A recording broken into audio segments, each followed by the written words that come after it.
without further ado, I'd love to intro our first speaker, Valentin Fleur, the Managing Director from Sixieme Son, and he'll be talking to you about sonic branding. Give a round of applause, please, to Valentin. There you go. Can everybody hear me well? Perfect. Thank you, Kelly. Thank you, Garrett. So I'm Val Fleur. I'm the Managing Director for Sixieme Son Canada. We're the world-leading sonic branding agency in the world. We've been on the market for 25 years, and over the past 25 years, we created more than 400 sonic brands on all kinds of sectors, from pharmaceutical companies, hospitality, automotive, banking, insurance, retail, obviously. So we like pretty much any single branding agency, except that we try to leverage a sense that goes beyond site to create new branding experiences for shoppers, customers, travelers, consumers in general. And when I talk about what I do, most of the time I get the same kind of assumptions. So you're the music guy. You do like you compose music. You're a music house. And you know, when those people don't work in branding or in advertising, I tend to say yes and no. You know, comme ci, comme ça, so. But to find marketers such as yourselves, right, I owe you the truth, and basically no. Sonic branding is not about jingles. It's not about creating a long mnemonic. It's not about licensing the latest yummy Justin Bieber track. We would like to license that, actually. It's about designing a distinctive and engaging sonic ecosystem for brands, and you can do that through voice, you can do that through music, and you can do that through sound. The idea is to be both meaningful and impactful, to make sure that you can stand out from competition, stand out from the general noise, and be clearly understood alongside your different assets and different touch points, from TV, podcast, environmental sound design, brand content, digital, you name them. I have to say that in the last 5 years, we noticed a significant turn regarding sonic branding. I think it's due to three main factors. The first one is vocal assistance. Definitely reshaped the way we interact with brands, not only through voice, but also through what we call notification sound, those little micro melodies that validate us, that, you know, soothe us and alert us. Then you have, like, I would say top 500 companies, like MasterCard, for example, we invested a lot of money to create their very own specific ecosystem. They just launched 2 weeks ago their first single track that I definitely invite you to listen to. Visa is an interesting one. They decided to own a moment, which is also very specific. The payment sound that they created, like a two-note, very specific, very ownable, great work. And I have to say, recently we've noticed that pure players and new players like Wix.com, for example, Pandora, invested money in sonic branding before like broader player like Apple Play or Spotify. And it definitely inspires other brands to do so. So what's happening in reality? Basically, as I said, music is pretty much everywhere, noise is everywhere. When we talk to brand managers and multinationals, they say that for 90% of them, music is a key brand asset and can definitely strengthen their brand. But in reality, only 38% of them, of those brands, have a clear, defined sound.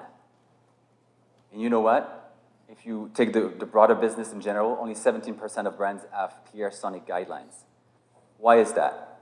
Basically, and I've experienced that a lot, and I've done it myself, working in advertising before working in sonic branding, music is usually an afterthought. Usually you get everything ready, and then you try to figure out, oh, what is our audience? What does it listen to? It doesn't work this way. At least sonic branding doesn't work that way. So why is it so interesting to consider sonic branding? I'm just going to present you 5 ideas you can act upon if you want to consider that, or brand should consider that. First, music is a language that's universally understood. That doesn't need any translation. Just as, you know, colors and shapes and typefaces, they convey brand meaning, so do melodies, instrumentation, textures. This is very important. And also, it allows your brand to engage on an emotional level. Don't get me wrong, I think CRM is very, very important. I think people like to know that they don't have to answer the same question twice, but I think people are also looking for a little more thrill, a little more engagement. I think that's why comedies are also working so much. People are looking for a little more fun. Second, sound doesn't require eyes to grab attention. I don't know if you heard this little sound in the background, you know, this broken glass that we all experience in a restaurant that makes everybody pause and look for guilt in somebody's eyes. I mean, I think it's the best attention grabber since the invention of glass, actually. I think in the world of communication, attention is key. You don't invest money to make, you invest money to make sure that everybody gets it, at least listen to it. Most of the time they hear it, especially when they listen to the radio. But in general, just so you know, 70% of audiences, they don't listen. They do something else. They use other devices, reducing their attention spans, right? And it's not what you want. You want to reconnect to the screen. Why is that? Because you only have 8 seconds, which are 4 seconds in the last 5 years just because of those little toys that we like so much that help us to interact with others. So basically, for an average 30-second commercial, you need to grab their attention 3 times. You can do that visually. You can do that sonically. But at least you need to interact with them and grab their attention. Third, sonic, you can say something about your brand, your values. You can give credibility to your brand in 3 seconds. Can you do that when you meet someone for the first time? Impossible. So I'm just going to play 3 different sonic logos. I'm not going to show you the brand. You're going to recognize them anyway. But then I'd like to talk about the instrumentation that's behind. I'm just going to replay because we didn't hear the 2 drums. That's the most important part of this logo.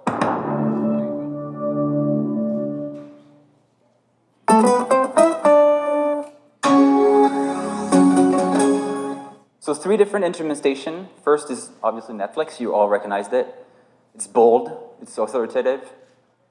It's curated. I did my job, basically. You know, I don't want you to judge me because you're not allowed to judge me. You're just allowed to sit back and relax. It's vibrant. You have this kind of, you know, boom, boom. It's like a heartbeat, right? Like Patrick Swayze would say. And you have a McDonald's. It's most lighthearted. It's fun. It's playful. I'm not judging you. You're in the moment. You're going to have a good time by yourself or with your friends. It's acoustic. You know, it's in the moment. Whether what Intel, it's more techy, right? The synthesized sounds. It's bright. It's more into the future. You know, you're going to be able to do a lot of things with those kind of computer chips. Nobody ever touched it. But still, Intel, everybody knows Intel. The fourth thing I wanted to say and share with you is actually a study that shows how music moves behavior. It was done by a Scottish university, and basically it takes place in a wine store. So French wines are displayed, German wine are displayed, same labeling, same merchandising. There's no way you can differentiate them besides opening the bottle and taste the wine. And basically on one day they would play German music, and the German wine would oversell the French wine by 2-1, which is actually really good. And then when the day they would play French music, then the French wine would oversell the German wine by 5-1. But the fun thing about this study is 85% of people coming out of the store had no recollection of hearing any sound.